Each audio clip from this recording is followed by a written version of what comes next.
I'm doing it in Federation University in Australia. But yeah, my current challenge is like I feel that my progress is not efficient enough, like to publish a paper and then to work on my tasks. Because sometimes I got stuck in the experiment stuff.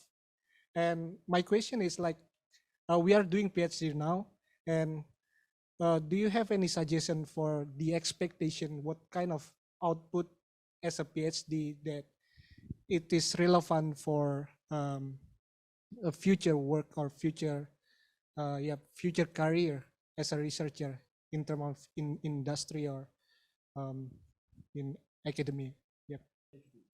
The first milestone is the submission of the first paper. Okay, and I do not care much about the impact of the first paper. I ask them to finish the training and finish the whole circle of the first paper as soon as possible. So they don't need to even submit this paper at the end. They can just send it to archive. That's fine. Because with the completion of the first paper, they will go through. Of course, I will pay a lot of efforts to help them, and we also have senior students to help in the group. And with the whole life cycle of the identifying a topic, do the literature survey and do the experiments, write up of the manuscript, the students will feel a lot of achievements. So if you haven't done so, I would highly encourage you to finish the first kind of loop of training as soon as possible. That's the first milestone. And then after the first paper, I ask them to slow down. Okay, we need to really boost the impact of the work. So because at the end of the day, you don't have to work in academia. It means you do not have to publish a lot of papers. But most likely you have to get enough training so that which will help you succeed in either industry or academia. So that's why the second milestone will be I want you to become an expert in this domain. Okay, you should be able to very familiar with the state of the art, especially the open source softwares, tools, and the important published work recently and historically. That's very important. And the last milestone is you should be able to publish at least a couple of papers in this domain in competitive venues, which will conclude your PhD training. So I would say PhD training because not everybody will become a professor who has to be pushed to write grant proposals and papers. Okay, you don't have to publish a lot at that. So you will also be very successful in industry, no problem.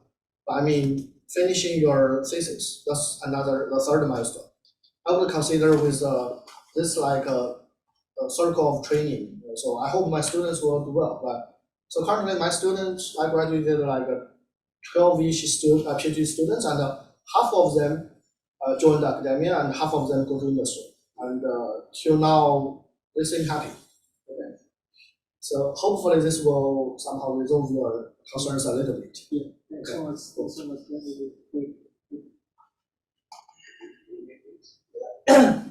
Yeah, actually, I totally understand your situation because I'm also from Australia. In Australia, the PhD training in Australia and the requirement for PhD graduation is a little different from other countries. Generally we only have 3 years, only 3 years for PhD. And another thing is that PhD students don't need to take any course. Maybe only one course is called research methodology. So if you don't have a master's degree or you don't have any advanced research topic training, so you need to spend at least 1 or 2 years to study such the advanced topic, advanced technology. That's why it's very, very challenging for PhD students. We only have three years. Maybe the maximum is 4 years. Yeah, but we don't have very good training, especially the preliminary training. So actually, I also talk about my colleagues, even my boss, and even the dean of graduate schools. Whether can we change this situation? Maybe we can, increase the duration of PhD training to 5 years, like USA, maybe other Asian countries. I like it. Maybe we can require students to take some research or advanced courses in the first or second year. That will be much better. Yeah, and generally for my PhD students, it's value for the first year. They don't have any publication. It's quite normal. Yeah, I know it does take time. We should give students time to know how to do research. It's more important. It's your growth is not linear. Maybe in the first year or second year, you don't have any publication, but accumulate a lot of training and experience. Maybe in the last year, you can publish a lot of people. Yeah, just be patient and the process take time. Just for your information, I didn't publish any papers till like 30. One question is, if someone wants to join academia, so is it like he has to have like more number of papers compared to someone wants to join industry? Is there any guidelines by the university regarding that? It's competitive. It's basically the market, right? So me, academic is that I have this publication opening. I get the CVs. So if this guy have 10 top tier papers and this guy only have 2, then your selection committee, if you want to support this guy with 2 papers, you need to write a very long report to support. You get my point, right? It's a very relaxed issue. I mean, I have to write a very, very long report to state why these 2 papers is more important, more impactful than that 2. It could be the case. But if, let's say, it's comparable kind of publications, you publish in this conference, I also publish in this conference, I got 10, you get 2, then it's very hard to support this 2. Right? If you get 2, let's say nature science, fine. That's I can support that. Right? No problem, I can support that. But to be very realistic, right? I mean, if it's comparable, and then the numbers may play a factor there. It's basically the kind of a fact, because sometimes you may get a very, very large number of kind of applicants. You have to do a filter. There's no choice. There's only one petition. You might invite 3 of them for an interview. Then you receive 20 applications. Then you have to have a shortlist, right? So this kind of a pressure you may have, but on the other hand, it really comes back to a kind of philosophy issues that why you want to do a PhD in the first place. Is this that something because you want to go for a particular job, which is a requirement for business PhD, and then I have to do this, or I really enjoy this process, right? I do have a few friends who did a PhD, but after that, it becomes a house agent, insurance agent. That happens, right? I mean, they may feel that after 4 years to feel it's probably it's not the kind of life I'm kind of I like or enjoy, right? So I change to another thing, right? Or I mean, you have to get a faculty position some university, or you have to get a position in the research lab. I mean, you have set your goals there. That's why you feel the pressure, right?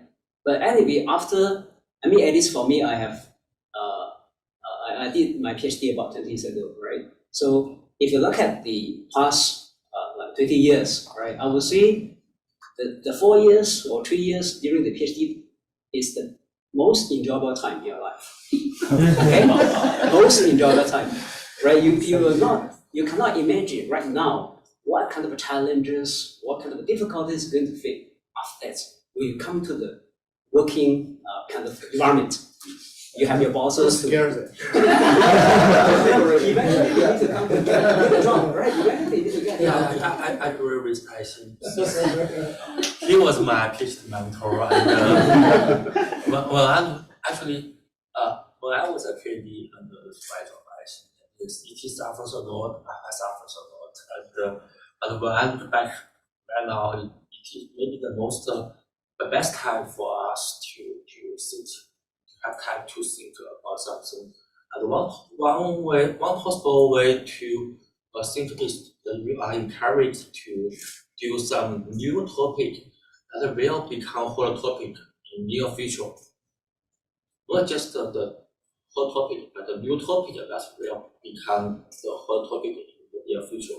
This will help you raise the bar, right? So you may be the only choice or among one of the few choice for your career. Yeah, I have a couple of comments I want to add. So first one is regarding how many papers we need to publish. Yeah, I completely agree with Aisha. Probably, comparing 2 and 10, definitely 10 will, in a much better position. However, I'm speaking of like a United States academic job market in terms of data mining, machine learning, probably IR in general. So I would say if you can have like 5 papers published in competitive venues as a first author, you will across the bar. So I do not think if you can publish 5 papers comparing to 10 papers, there's any significant difference. That's first, okay. But you need to cross the bar. So if 2 papers, that's a little bit, you need more, okay, definitely. That's first. Second, again, I'm speaking of United States like academic job market, job hunting. Second, you need to practice your soft skills in terms of presentation, in terms of the understanding of the whole educational system, understanding of the whole financial system, understanding how to work with students, junior students. So all of these experiences will help you have a much more competitive portfolio in competing with others when you go there for on-site interviews. Okay, because once you cross the resume selection bar, so people do not really look into how many papers you publish. They rather like see you as a person, whether you will be a good colleague, which will make them feel proud of. So that's very important. And that's why, attending conferences, networking with like your fellow students, networking with, senior researchers in the domain, super important. Okay, this is like, will make you be much more competitive in the market in the future. And yeah, that's pretty much my suggestions if you want to like join academia in the future. Maybe I just connect that with Jenny's point. Jenny's point is that you should really focus on the new emerging kind of areas, right? Eventually you get, let's say you get a similar number of papers, but if you're a leader in this area rather than a follower, then you are in a different position, right? And sometimes nowadays, of course, we're not short of publications. It's thousands of papers putting on archive, and there's a few days ago, the CVPR, they just released the results. They accepted 2,000, 3,000 papers in just a single conference. Right? We're not short of papers, but the key issue is that after someone reading this paper, what's the takeaway message? If we just follow some existing settings, use an existing data set, and just somehow put some tricks in the experiments to get 1 point increase, it may not have that kind of impact. You can publish paper, but that's it, right? But if you're able to provide a different kind of a view to this problem, and some people to inspire other people to think and probably follow your work, and then that's why we are not only look at the number of publications, we also look at the kind of citations, for example. Although maybe within 4 years, this short time, it's very hard to get a huge number of citations, but that is also kind of reflection whether people are following you or you're just following people. Even both of you publish in the same conference and the same number, right? That also play a factor. I kind of had the question that you might have already answered, but what I wanted to know is, so there are many competitive venues to publish your papers, and thousands of papers are getting published. So somebody publishes a paper in these competitive venues, does that, or what? I understand that the venues are competitive due to the quality of the papers that are published, but what are your thoughts about the quality of the papers, or what percentage of the papers that are published in these venues you think are really good, or they have significant impact. And in addition to that, just that I have a paper published at a certain competitive venue, does that qualify, or just the title of the conference matter, or the content is, let's say, super impressive or something? And how do you weigh these things as a reviewer, maybe, let's say, or, Yeah. or somebody who is looking at the applications? Yeah, so let me take this. So if the selection committee is really doing a good job, right, they should read some of the papers from you.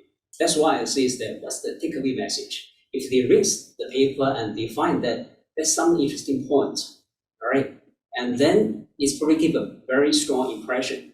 But if you read the paper, it's just another paper. Follow the typical procedure. You have all ingredients for a kind of a top tier paper, all right? And there's no weak point to attack, but there's no inspiring point as well, right? Then you probably is not that. It's just that if you look at even the nature science, not all the papers are well cited.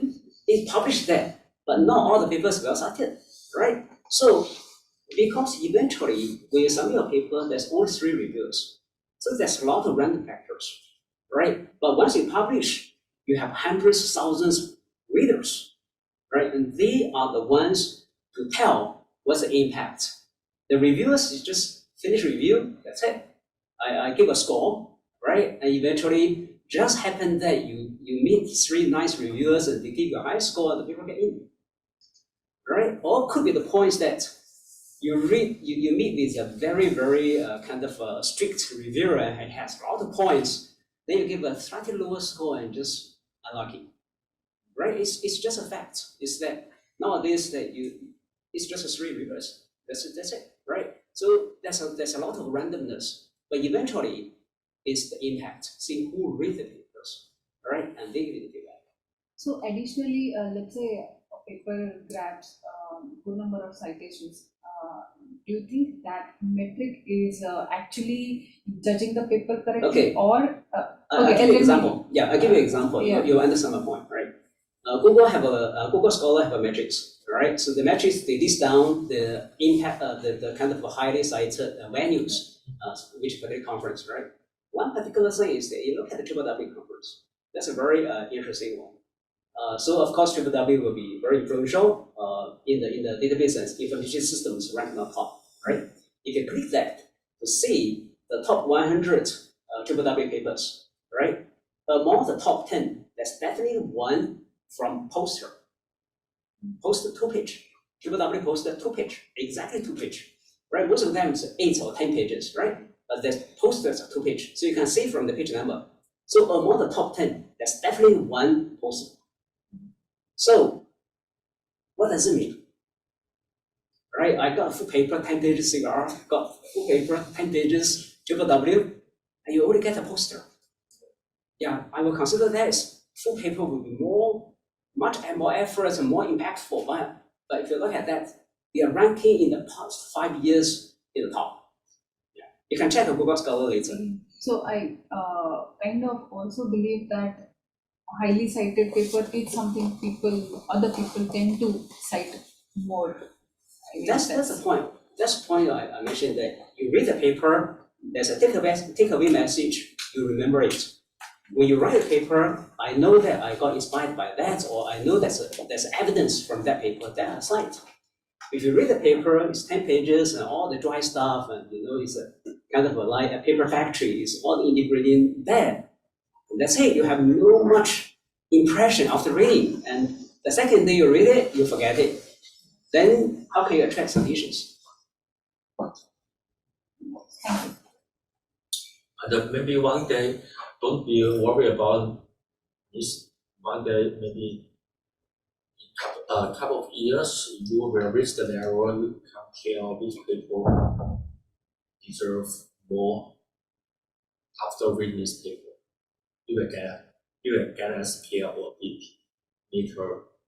So after reading hundreds of papers, after finish reading hundreds of papers, we do some experiments, get some different results from what they reported in the paper. something like this, you will have the sense of the ability to judge this paper is good, this paper is bad. Yes. I mean, yeah, I have a couple of comments. So it's really, really hard to chase number of citations, or to even chase like best paper awards. Even as a experienced person, I don't think I have any prediction model can predict that some of my papers will have high citation, some of them will win best paper award. This is like a very, very realistic. Even sometimes it's hard for me to predict whether this paper will be accepted or not. For example, last year, one of our papers was rejected by IQ conference, and it won ICML Best Paper Award at the same year. I don't think the quality will be significantly different. Okay, to be honest, and number of citations is hard to chase. That's why action items for students is like just try your best to engage your mentor, your advisor, your senior colleague to do good work and try to publish in good venues. And the other, like whether it will be accepted or not, out of our control. Whether it will be well cited or not, that's a paper or not, out of our control. Forget about it. Okay, work on your next piece and try to do innovation. And another action item, because like Chen and Aisha also mentioned, you need to try to do novel work instead of following other people's work. So I mean, easier said than done. It's really hard to identify the next topic which will be influential in the next 2 years. So one trick, okay, I don't share the trick with many others. DARPA is one federal agency in the United States. Okay, they gave like a huge money to bigger research groups, and so they always lead this research trend. So if you are interested, go to say DARPA websites to their recent call for proposals, because once they establish this program, okay, they will give at least $50 million to different groups, and these groups are always the best groups in the United States. And they will lead this research topic. They will push this topic to be the next trend, and this happened multiple times in my career. Okay, that's why go to say DARPA call for topics. And that's a trick. Yes. Okay. Yes. Yeah. And I mean, sometimes it's hard to it's hard because if this is out of your domain, and even though you know what is the next topic, are you able to really compete with many other top-notch groups? And I mean, this is hard. But I mean, identifying the next topic, engage your senior colleague and mentor and advisors. They are not as smart as you guys are. They do not work as hard as you guys are. However, they may have better vision. They have enough experiences like us. So, I mean, they know more in this domain, the trend up and down. And they will help you to identify. And this is the advisor's responsibility to help the students to identify the next topic. And this is how we work together. Actually, choosing a good research topic is very, very important.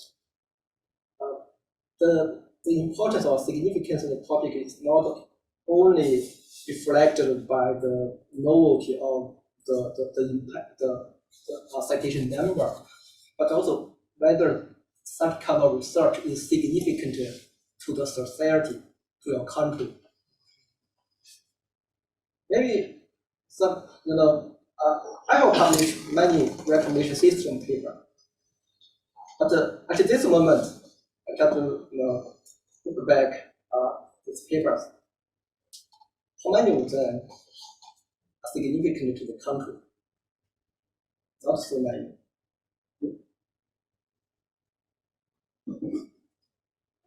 Especially so, if you want to.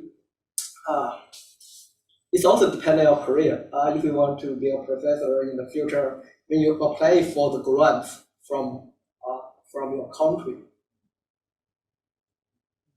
the panel, the committee will look at the significance of the national interest your project can bring to your country. maybe if your application is around the topic of search engine or recommendation system, such as, for example, your entrepreneur, it's less likely to get the funding. Because it's not significant to the country. So that's why when you choose the research topic, you should discuss with your supervisor to think about which kind of topic. The significance, not only the research, it's there. So just connect because what you mentioned about the funding, right? So my point is that kind of extended from there is that try not to reject some random assignment from your supervisor. Okay, so why I say this is that there was one time I interviewed a student who applied for a PhD position under my group, right? So the student asked me, do we need to do a lot of extra work in the sense that auto my research, right? And then he gave an example, like write a proposal. So I said, what's your understanding? Then he mentioned that if I write a proposal, this takes all of my time. I mean, I should focus on research. I mean, this is because proposal is not my business in a sense, right? Why I should do that? Then I gave the kind of rationale. Then I asked, what you plan to do after you graduate as a PhD? He mentioned that I need to get a faculty position, right? That's my goal. My plan is to get faculty, I get a PhD, I get faculty, right? So I mentioned that, okay, you get the faculty, one of the key job of a faculty is to write one proposal. So I can make it very clear, let's say in the 4 years or 5 years, I don't give you any assignment to write proposal you can fully focus on research, right? After 5 years, you have no experience writing proposal, you do not know how the proposal look like, what's a good proposal, what's a bad proposal. And then after you graduate, that's it. How can you apply for a grant? You have no experience at all, right? So this maybe you consider, okay, I'm focused on this deadline. I mean, I'm very busy with this, and somehow my supervisor gave me this task. The thing is that where he get this task is a part of his job. If you want to get the faculty, you will get that kind of job as well, right? So, I mean, if the supervisor asks you to write a proposal, you can write a bad one, and he can tell you that why it's bad and so on. It's kind of training, right? It's a kind of training as well. Yeah, so you may need to consider whether you want to take this kind of extra job or you reject, but most likely it's part of the kind of daily routine you're going to face in future if you want to stay in academia. Unfortunately.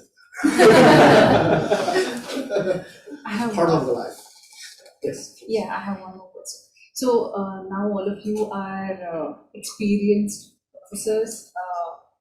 I would like to ask you this question.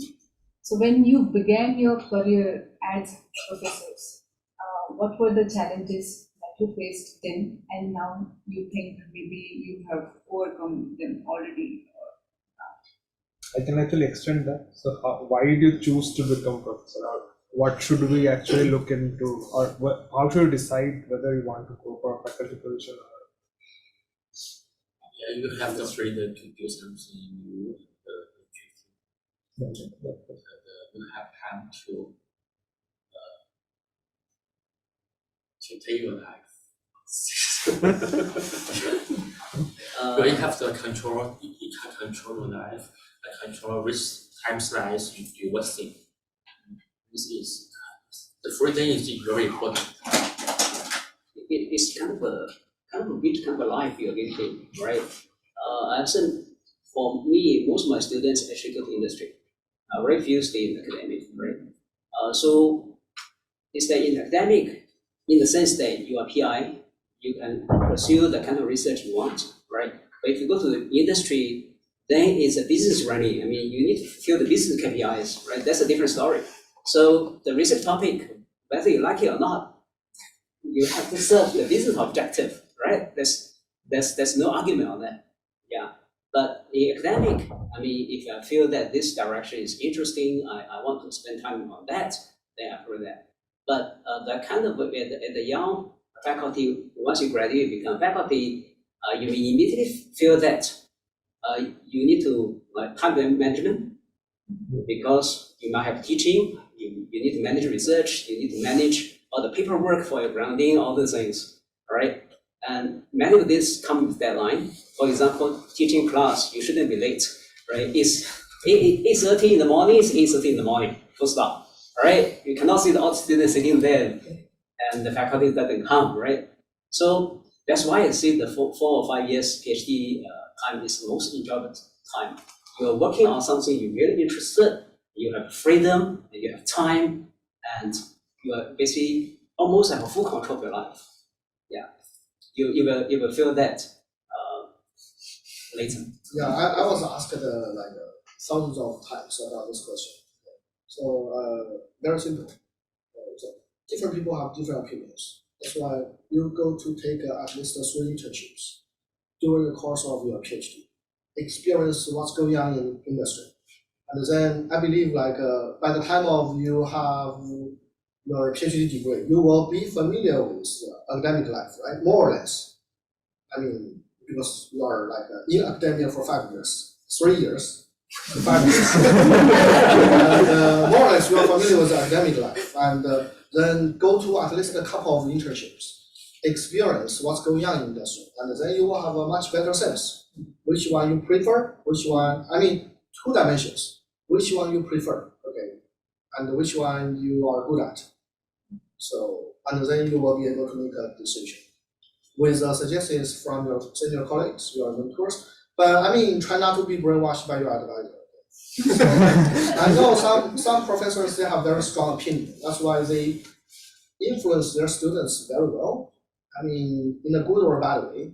I have to tell you guys the truth, okay? So, but that's not always the truth. That's why go to industry, experience by yourself. I mean, choose the way you like. But it's more like a lifestyle choice. I mean, there are many pros and cons in both industries, okay? In industry or academia. So, but choose the one you like and you are good at. That's the most important thing. Hope that makes sense to you guys. Go to experience it. Find internships in good companies. So for a faculty position, is it an advantage or disadvantage that the person went to industry after PhD and then came back to the academia, or went straight from PhD to academia? It depends. But if you go to industry, you're better to maintain publication record. You cannot say you don't publish in 3 years. It's hard to come back to academia. At least 1 paper per year. That's kind of a common standard. Yeah, I see. And one way is if you really feel somebody's career is what you want after 10 years, try to set up a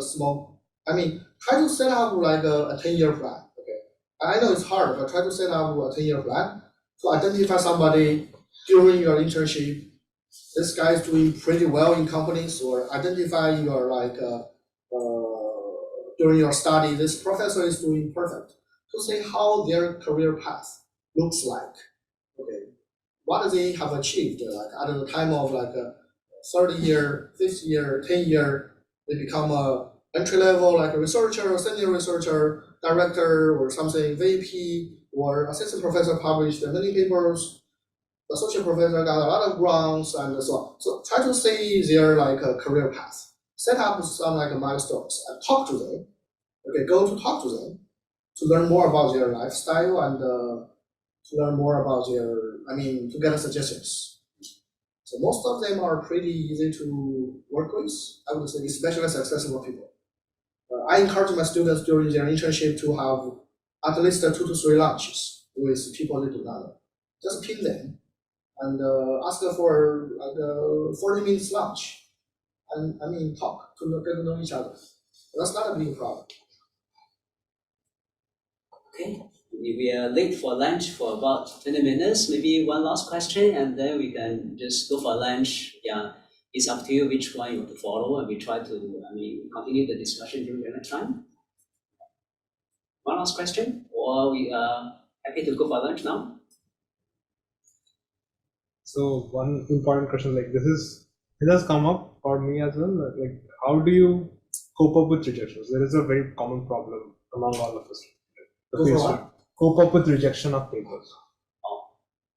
As I said, you understand this as a kind of a lucky, right? Because you somehow get 3 reviews out of 500, even 2,000 reviews. This is just 3 people pick up your paper, all right? Sometimes very, very difficult.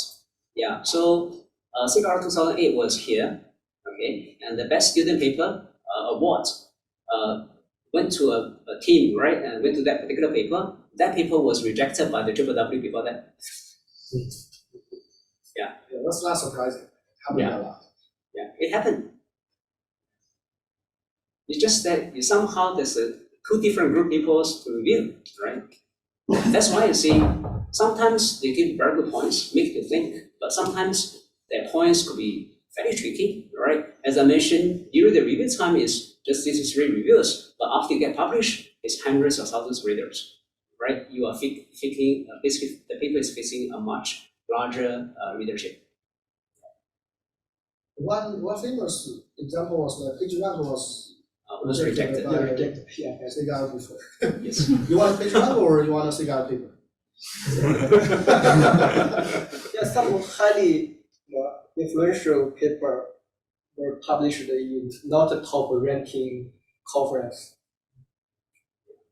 The binary trees algorithm you study in database, right? That was rejected before. Successfully multiple times. Yeah. So also PageRank was rejected from CIGAR. Then eventually they have to publish in WW because at that time WW is not that established. Yeah, it's not that established. And during that time, even you heard of a conference called HarperText. Maybe you heard of, right? So at that time, HarperText have a steering committee discuss whether they should help WW a bit. Right. So now you probably heard of WW much better, much more well known compared to HarperText. So things change. All right. Do you think in the future we should change the process of reviewing papers? We are too small. Quite hard. Yeah, very hard. Because that's complicated, given the scalability of this system. In fact, the open review is one thing they're trying, all right? For example, the ACL, the Ruby review is another thing they're trying, right? So this was something new, right? Before, open review was just introduced a few years ago, right? Before that, there was no such a thing called open review, right? ACL also, the Ruby review was something new as well. There wasn't that, right? So, I mean, then before that was, for example, WLDB, instead of like only one single deadline per year, they make it multiple deadlines across a year, right? So all these are different kind of attempts. People are trying to make the review system better, right? But whether eventually it's good or bad, and your paper is still in 3 reviews. It deserves, this question deserves one paper. Okay, so now shall we go for lunch? Yeah. Where are we going? It's, Which level? this one I don't know. Let me check.